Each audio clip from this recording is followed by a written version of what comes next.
I announced on Twitter a couple days ago that I was going to do a Q&A video for passing 600,000 subscribers. So here we are. Let's get started.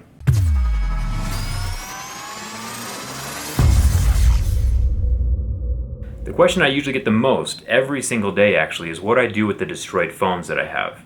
And actually I keep every single one of them. When I'm done with the durability test, I can also do a teardown video from that same phone, and as the year goes on, sometimes people have questions on how to repair certain things specifically. Like with the iPhones. I've already done my durability test and the teardown, but there's a couple things specifically outside of a normal teardown that can still be repaired, like the glass lens on the iPhone 7. So I'm going to make a couple videos on that, and that just goes for all the phones as well. I can keep on using them throughout the year. It's not a one-time use thing. And they definitely never get thrown away. Do you ever feel guilty when you destroy phones? Absolutely not. Another question I get a lot is, what lenses do you use? I always link everything that I use in the video, whether it's replacement parts or camera equipment, down in the video description. This particular video I'm shooting with a new camera, a Sony camera, that I'll also be linking down the video description, so let me know what you think of the video quality. Do you need to have the latest devices in starting a tech channel? And the answer to that question is absolutely not.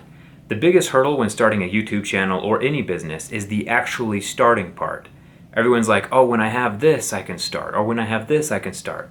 You should just start and learn the process and gradually upgrade to more and more expensive devices as the business or the YouTube channel is paying for itself. You'll learn so much by working with what you have available that when that nice stuff does finally come, you'll be phenomenal at it. So to answer your question, no, you do not need the latest and greatest to start a YouTube channel. How is the mouse proofing going on, and did you get any sponsors from smartphone brands yet?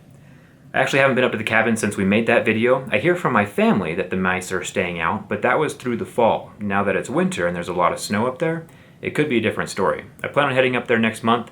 If you guys want a follow-up video, just let me know down in the comments, and I'll make sure to film that when I go check it out. As far as smartphone brands go, there's only one company that's ever sent me a cell phone, the Umi Superphone. And that phone didn't even do super awesome on my tests. So no, I am not sponsored, and no one has sponsored a cell phone teardown or durability test yet, besides that one free phone I got from Umi. How did you have the idea to start your YouTube channel, and why did you start?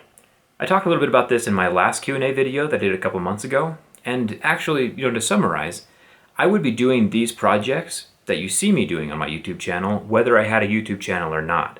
So filming it was just another easy step. I realized when I started watching cell phone repair videos back when I first started to learn how to do it, that the videos were like 30 minutes long, and I didn't have time to watch that stuff, so I was like, why don't I just make these videos shorter, short and sweet? And it turns out people on the internet actually like short, concise little videos, and now I'm the largest cell phone repair YouTube channel in the world, so that's kind of fun. To summarize, I started because I was already doing the projects anyway, and I wanted to help other people out with the tutorials. Are you a full-time YouTuber, or do you have a regular job? The last time I had a regular job was about 2.5 years ago, and ever since then, YouTube has been my main thing. How do you see the future of cell phone repair with more and more non-modular components in newer devices? Well, phones have been getting a lot harder to repair, but the repair industry is not going anywhere. People will always want to repair their devices, whether it's hard to repair them or not. In my own experience with my YouTube channel, I have a much larger audience of people who are just curious about what's inside their phone instead of people who are curious about actually fixing their phone themselves. People like watching seeing it done, but they don't necessarily want to do it or attempt it. So either way, it's good for my YouTube channel. The content's here to stay because there's viewers wanting to see it. But as far as the actual repair industry, people are always going to be breaking their phones. Whether they fix it themselves or they turn to a professional, that's where these newer phones come into play, like the sealed shut Galaxy S7 or the iPhone 7. It's actually a lot harder to repair than the previous models. So to answer your question, the cell phone industry is here to stay, but I feel like it's transitioning more from the average do-it-yourselfer to a professional who's done it a couple times before.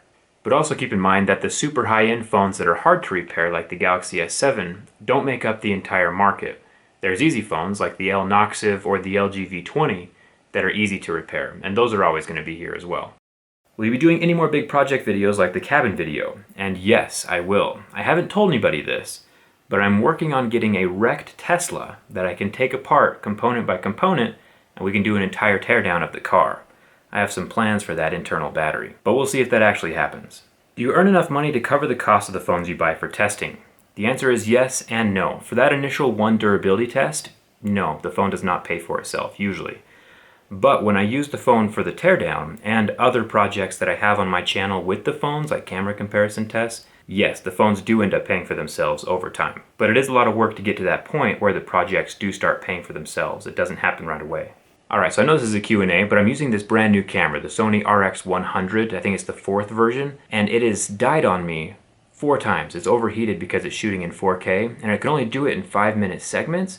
But if I do segments right after each other as I'm filming this video, it'll say the temperature's too high and it stops. So I will not be keeping this camera. This is my review of the Sony RX100 and it is going back where I got it. So I dropped it down to 1080p and now we can finish the Q&A. How many hours do you put in a week to your YouTube channel, networking, etc.? Well, like I mentioned before, I would be doing all of these projects on my own whether I was filming them or not. So YouTube doesn't really seem like a job to me. It's just doing what I like doing and filming it for everybody else. So I mean, it's not that big of a deal. If I was to keep track of all the hours that I put into my YouTube channel, it would be way more than 40. It would be more than 80. I'm literally working almost all of the time. Whether it's on Twitter, Facebook, social media, all of those things are considered, part of this job. But it doesn't feel like work to me because I enjoy it. And that's nice. And it's also really nice that I can take time off and away from YouTube and everything when I want to, but in order to become successful, it requires a lot of work. How do you stay up to date with all that is going on in the tech world? So that is actually a really good question because the tech is always improving and there's always companies coming out with new stuff. The main places that I get my tech information from are just, sites on the internet, surprise. I do a lot with Twitter. I follow other tech YouTubers. If I see a fun project that someone else is doing, I'll, do a teardown of that particular piece of tech. And then I also use Reddit a lot as well. Reddit is the front page of the internet, and there's a lot of information cycling through that's always relevant. What would have been your title if you were not into YouTube? I would still be doing all these projects that you see me doing here on my channel, but I would also have to have a real job or a normal job. And it would probably be something in the construction industry. I always really enjoyed residential construction, whether it was framing houses or drywall painting. So that's probably what I would end up doing, but I also enjoy being my own boss, so I would own my own company in that industry. What keeps you motivated? This is actually a really, really good question, because motivation is one of those things it's not always there. You got to work for it every day. And I think that, the reason that I stay motivated is because my mind works in consequences. I think in consequences. Like if I wake up and I eat junk food and I watch Netflix all day long, in next week or next month, I'm not going to have a business and I'm going to be pretty darn unhealthy. That's the consequence, cause and effect. But if I wake up today and I work hard, I go to the gym and I grow my business, tomorrow, in a couple weeks or a couple months from now, I'm going to have success when it comes to the business, and I'm going to be healthy. So I'm thinking of the future, and that's what keeps me motivated. Success is literally the only option if you stay productive. What you do today literally defines how your tomorrow is going to turn out.